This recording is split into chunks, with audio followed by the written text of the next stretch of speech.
If you walked up to someone 5 years ago saying that one day we'd see Winnie-the-Pooh ride Bambi whilst fighting off Pinocchio, you'd be accused of taking crazy pills. After Winnie-the-Pooh Blood and Honey made truckloads of cheddar cheese, the world has changed. Not only are we getting a ton of cheap horror movies based on characters which have entered public domain, but it was announced today that these movies would lead up to an Avengers style film fast tracked to come out next year. Producer Scott Chambers said to Variety that he's always wanted to see what it would be like if some of horror's biggest icons duked it out on the big screen, with this being contractually impossible. In Scott's eyes, bringing a bunch of horrified Disney characters to star in an Avengers-esque film is the next best thing. If you look at the official poster, you'll start to notice that the fonts used is very reminiscent of the fonts used for Endgame and Infinity War.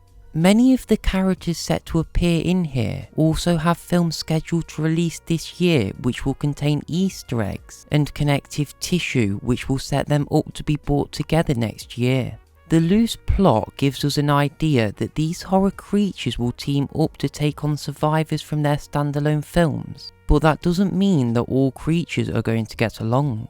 Monster on monster action has been promised, and even if on a super low budget, I think many of us will watch this film just for the curiosity factor.